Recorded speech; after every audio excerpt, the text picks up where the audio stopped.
It's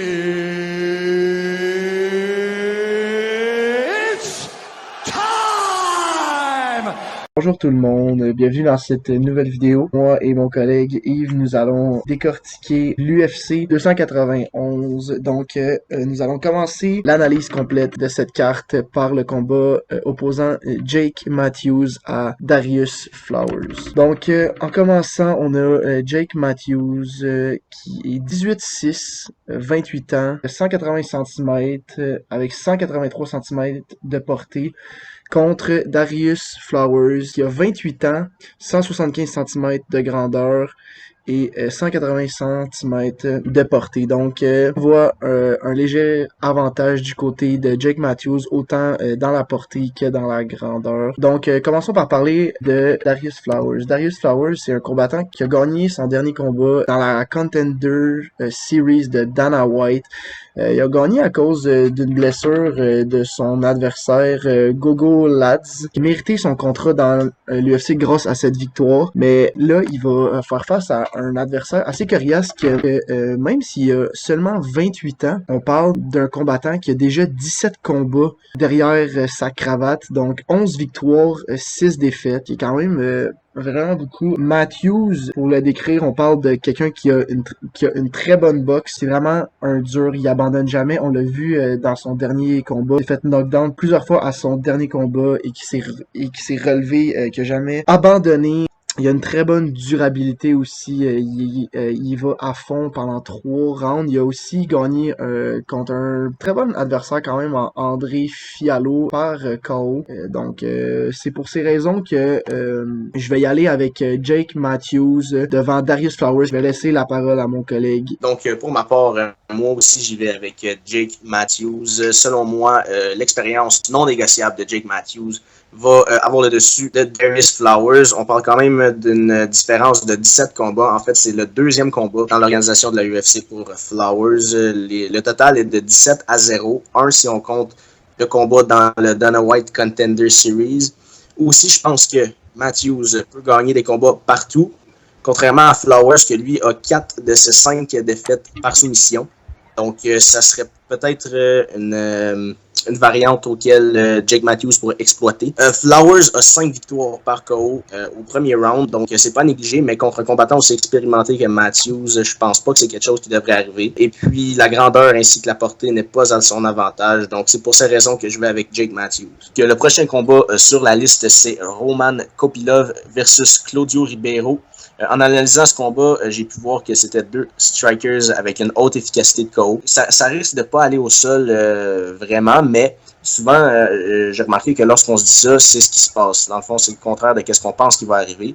Donc, ça pourrait aller au sol sans qu'on s'y attende. Je vois Kopylov qui bouge très bien. Il gère bien la pression, puis il savait bien gérer son cardio dans le combat que j'ai regardé. Il va devoir se méfier quand même des débuts de combat de Ribeiro, que lui a 8 de ses 11 KO par premier round. Mais je pense qu'en général, Roman Kopylov est le meilleur combattant puis il va avoir le dessus. Et est-ce que tu as quelque chose à rajouter, mon cher ami? Ben écoute, de mon côté aussi, je vais y aller avec Roman Kopylov.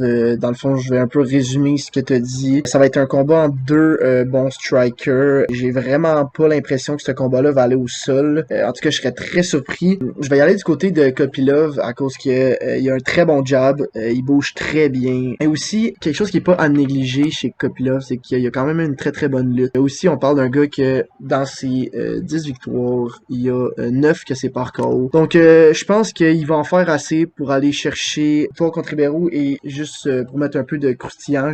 Je ne pense pas que ce combat va aller à la limite. Je pense que ce combat-là va se finir avant la limite. Donc, je vais prédire Kopylov par KO. Pour ce combat, chez les 170 livres, Trevin Gilles va faire face à Gabriel Bonfim, un Américain contre un Brésilien. On parle de Gabriel Bonfim qui est 14-0-0 contre Gillies qui est 16 victoires, 4 défaites, 30 ans contre 25 ans, 100 83 cm contre 185 cm en faveur de Bonfim. Et par contre, un avantage au niveau de la portée, 188 contre 183 cm pour Gillies. Dans ce combat, je vais y aller du côté de Bonfim, un jeune qui a le vent dans les voiles, qui est une victoire, 0 défaite dans l'UFC. Une victoire quand même très impressionnante, en moins d'une minute par soumission à ses débuts dans l'UFC. Sinon, on parle jeune combattant qui a 11 victoires par soumission, 3 par KO. Donc, clairement, il finit tous ses combats. Beaucoup de soumissions, donc il est très bon au sol. Trevin Gillies, clairement, n'est pas mauvais non plus. On parle de quelqu'un qui a 7 victoires 4 défaites dans l'UFC, donc c'est vraiment pas mauvais aussi. Il s'est quand même battu contre Dricus du Plessis et Morales, qui montre qu'il a quand même un bon niveau. Mais encore une fois, je vais y aller avec Bonfim, qui a quand même aussi une belle boxe, une bonne boxe. Donc de mon côté, je vais avec Bonfim. Je vais continuer avec qu'est-ce que tu as dit. Dans le fond, il n'a pas juste battu son dernier adversaire, il n'a fait qu'une bouchée de son premier adversaire dans le UFC.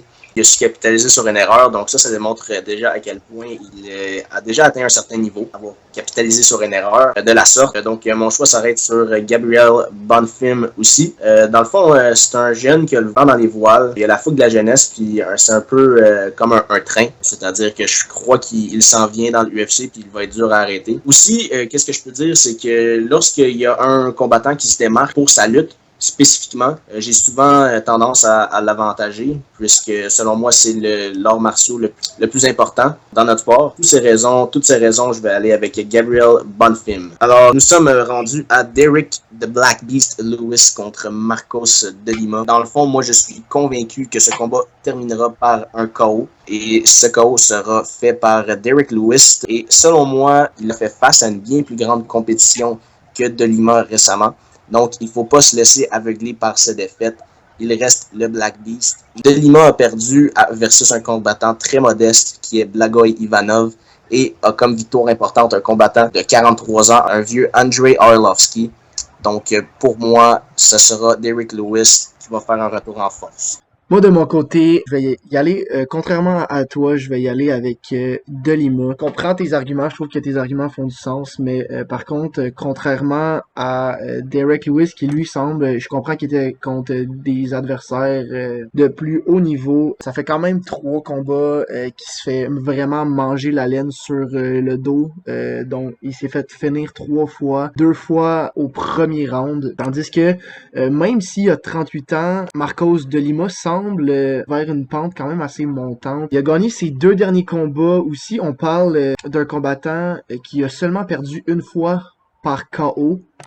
Tandis que Derek Lewis, clairement, je serais très surpris qu'il réussisse à finir par soumission. Ça a vraiment l'air d'être quelqu'un qui gagne par KO. Aussi, je pense que De Lima est meilleur en général un peu partout. Je pense que Derek Lewis, il a plus la puissance brute. Il pourrait perdre les 2 premiers rounds et arriver au 3e round et réussir à mettre une main droite qui met De Lima hors de portée.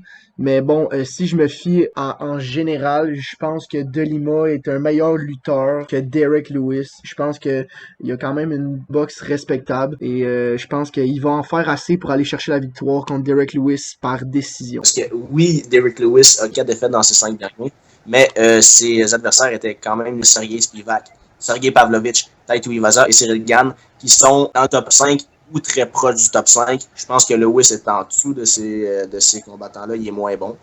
Mais je comprends quand même ton point. Merci mon cher. Donc, allons-y pour le prochain combat qui va opposer Michel Pereira et Stephen The Wonderboy Thompson chez les 170 livres.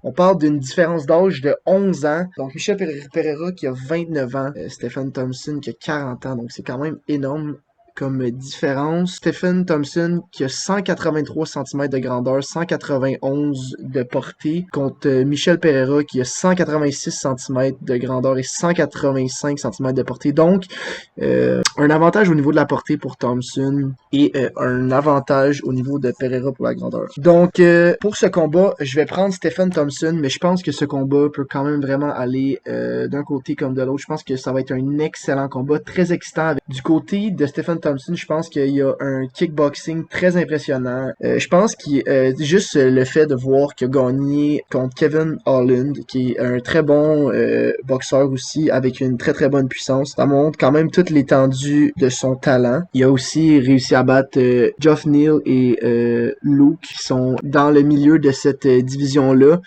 Et contre un Michel Pereira qui est sur une pente quand même vraiment ascendante avec 5 victoires à ses 5 derniers combats. Donc ça, c'est quand même pas à négliger aussi. On parle d'un gars qui a gagné ses 4 dernières victoires en décision, dont 3 unanimes et 1 partagée. Donc je pense que ce combat-là, soit que Stephen Thompson va le gagner par KO ou par décision, je crois vraiment pas que Michel Pereira a ce qu'il faut pour aller chercher le KO contre Stephen Thompson. Je crois que si Michel Pereira, par contre, veut aller chercher la victoire, il va falloir qu'il amène Stephen Thompson au sol.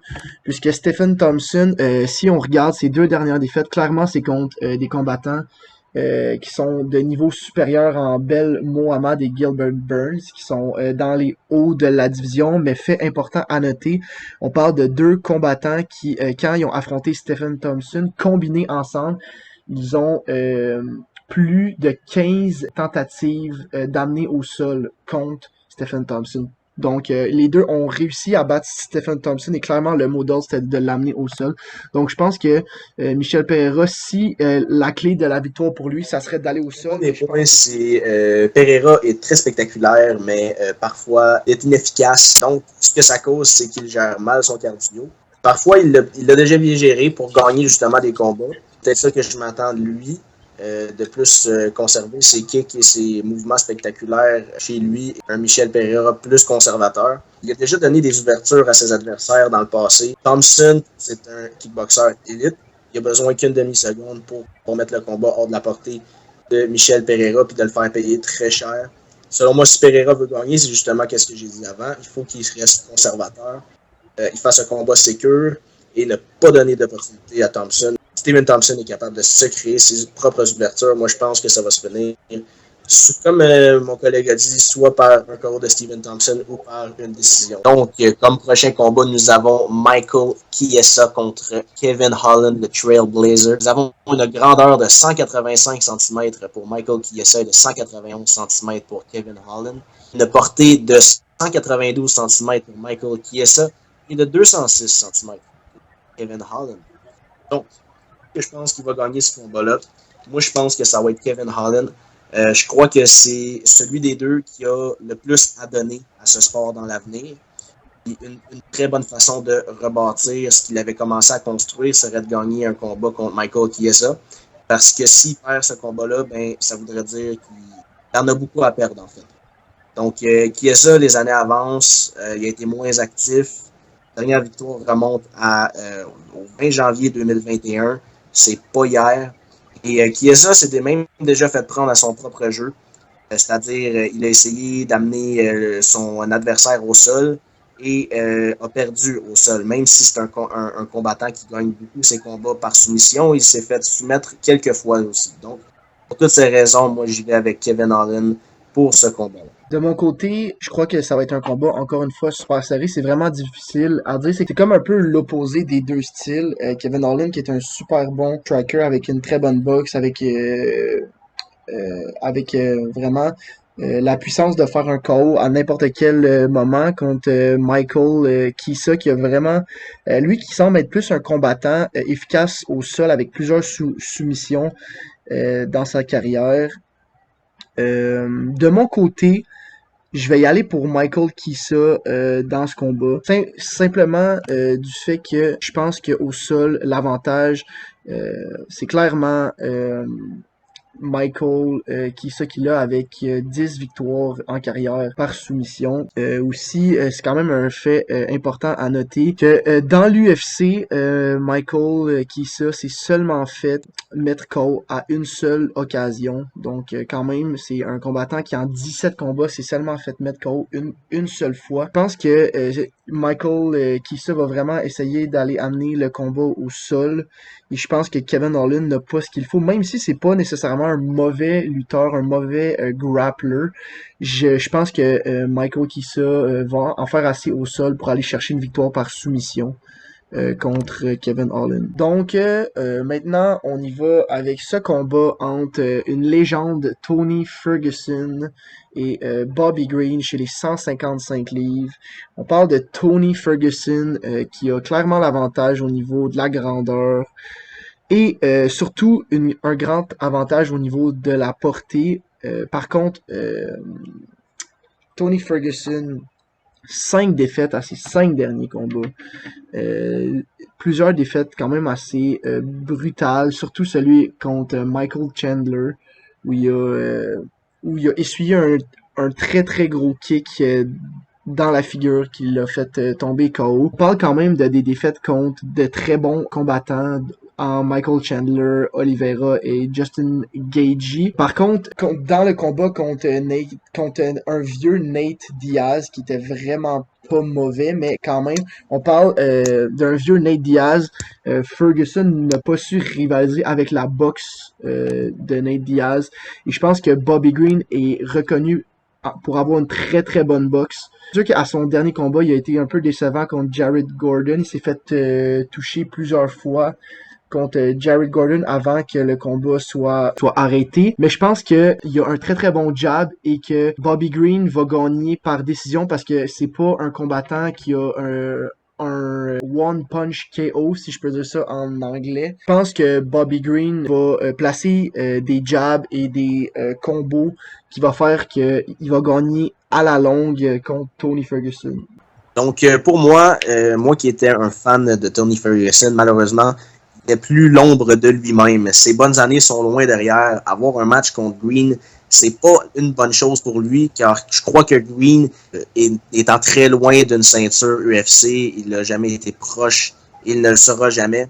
Je pense quand même que Bobby Green, c'est quelqu'un qui est capable de déplacer de l'air. Moi, je l'ai vu contre Raphaël Fiziev, qui a donné tout un spectacle. Avec ce combat-là, Bobby Green a monté dans mon estime immédiatement. Il a vraiment bien rivalisé avec Fiziev. Fiziev, je l'ai déjà très haut dans mon estime. Donc, s'il est capable de mettre le même rythme qu'il a mis à Fiziev, je suis convaincu que Tony Ferguson est incapable d'aller chercher cette. Donc, comme prochain combat, nous avons Jan Blachowicz contre Alex Pereira.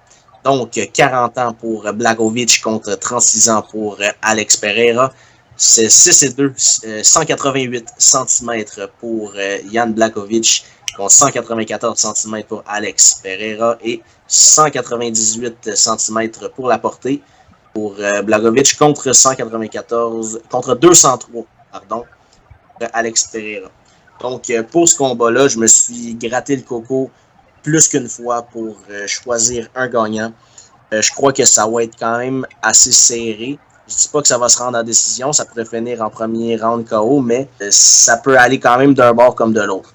Donc, les lacunes de Pereira sont clairement au sol. C'est quelque chose que Blachowicz doit exploiter absolument, selon moi, pour avoir la victoire. Et dans le passé, il l'a déjà fait. Par exemple, si on se souvient du combat contre Israël Adesanya, ça s'était passé au sol. Blachowicz avait dicté le combat, la manière qu'il voulait que ça se passe, il est allé chercher la victoire. Si ça reste debout, je crois que Pereira va gagner. Je crois que Blachowicz ne rivalisera pas sur les pieds avec Pereira. Et même pour le sol, je crois que Blachowicz a fait plusieurs autres combats auparavant, qui a démontré qu'il est capable de faire la même chose qu'il a fait contre Israël Adesanya. Et je crois qu'il va le répéter encore une fois contre Alex Pereira. Donc, de mon côté, je vais aussi aller du côté de Blachowicz. Je pense qu'en général, Blachowicz est un meilleur combattant en général, une meilleure lutte. Clairement que Pereira, je crois que comme que tu disais, il doit exploiter ce côté-là contre Pereira qui est vraiment un très bon kickboxeur. Je pense que Blachowicz doit l'amener au sol. Par contre, ce qui me fait un tout petit peu peur dans cet affrontement, c'est que si on regarde dans ses derniers combats, Blachowicz a fait une très très bonne performance contre Ankalaev, mais Ankalaev un combattant aussi avec un très bon striking et durant tout le combat, Blachowicz n'a jamais vraiment essayé de l'amener au sol. Donc Blachowicz s'en est très bien sorti à cause de des très bons kicks dévastateurs et je crois qu'il doit encore une fois mettre de très bons kicks à Alex Pereira pour y mettre la pression. Mais je crois qu'en plus, il doit essayer de l'amener au sol, ce qu'il n'a pas fait contre Ankalaev, et c'est un peu ce qui me fait peur dans ce combat, puisque si on regarde Ankalaev et Pereira, c'est deux très bons strikers. Donc, si il combat comme dans le combat contre Ankalaev, mais qu'en plus il amène Pereira au sol, cette fois-ci, il ne devrait pas s'en sortir avec une nulle, mais avec une victoire. Moi, je vais prédire Blachowicz par décision dans ce combat. Donc, maintenant, allons-y de l'événement principal de cette superbe carte de l'UFC 291. On parle de Dustin Poirier contre Justin Gaethje. Le deuxième face-à-face entre ces deux, ça va être un excellent combat. Deux combattants électrisants qui donnent tout ce qu'ils ont à chaque fois dans l'octogone. Les deux ont 34 ans. Les deux sont tellement similaires à plusieurs niveaux. Les deux sont à peu près de la même grandeur. On parle de 175 cm pour Poirier contre 181 cm pour Gaethje. Et on parle de 185 cm de portée pour Poirier contre 178 pour Justin Gaethje. Je vais commencer par Justin Gaethje, un excellent combattant. Il est vraiment super bon. 7 victoires, 4 défaites à l'UFC. Il a gagné une très grosse victoire contre Fiziev, qui, comme tu disais plus tôt, un super bon combattant. Ses deux défaites récemment, c'est contre Bib et contre Charles Oliveira, qui sont quand même deux des grands dans cette division-là. Donc, c'est vraiment pas à négliger. Du côté de Dustin Poirier, on parle de quelqu'un qui a une excellente boxe, probablement l'une des meilleures dans l'UFC. 21 victoires, 6 défaites. C'est quand même très impressionnant. Lui aussi, ses deux dernières défaites, c'est contre Khabib et Charles Oliveira. Par contre, ce que j'aime de Dustin Poirier, c'est que contrairement à Justin Gaethje, qui lui s'est fait finir au premier round par Oliveira et par Khabib, Poirier lui a réussi à amener Khabib au troisième round. Même chose contre Charles Oliveira. De mon côté, je vais prendre Dustin Poirier.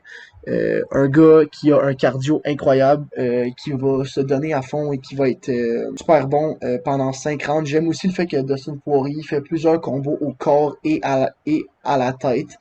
Donc, il va travailler Justin Gaethje. Je pense que Dustin Poirier va réussir par le mettre KO. Ça sera pas facile puisque Justin Gaethje, c'est quand même un combattant avec un très très grand cœur qui abandonne jamais. Mais je pense que Dustin Poirier va en faire assez. Aussi, je pense que Justin Gaethje, qu'est-ce qui va faire en sorte que le combat va être encore meilleur que le premier, c'est que Justin Gaethje semble être beaucoup plus intelligent qu'au premier combat entre les deux. Il a pris de l'expérience et il semble être beaucoup plus intelligent comme contre Fiziev.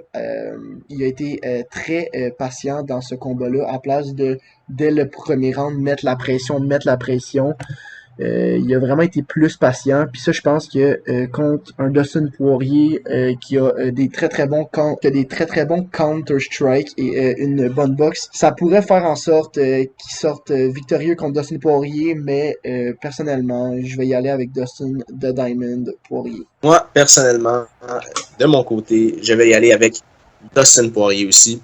Ils se sont déjà battus et Poirier avait gagné, mais c'est pas nécessairement la raison pour laquelle je pense que Poirier va gagner. Donc, moi, selon moi, je trouve que Dustin Poirier s'était battu contre Michael Chandler seulement l'année passée et Chandler a quand même un style assez similaire à Justin Gaethje. Il n'est pas aussi bon, non, mais je pense que ça lui a fait déjà un bon préparatif parce que c'est deux combattants très similaires. Là, je parle de Chandler et Gaethje. Puis, selon moi, le QI de Dustin Poirier, il a démontré avec les années qu'il avait un QI supérieur aux autres combattants, mais surtout supérieur à Gaethje. Donc, je crois que son QI de combat va être une des clés de sa victoire. Je crois aussi que Poirier va aller chercher les occasions qu'il aura besoin pour aller chercher cette victoire. Il va être capable de pouvoir saisir l'occasion tel un requin dans l'océan qui mord sa proie. Et il va pouvoir en avoir fait de Gaethje et pouvoir mettre une deuxième croix à côté de son nom. Voilà, donc c'était notre vidéo sur nos prédictions pour le UFC 291. N'hésitez pas à donner une mention j'aime, à vous abonner si vous avez aimé et à laisser un petit commentaire pour votre opinion sur les combats. Et moi et mon ami Ben, on vous dit merci et à la prochaine.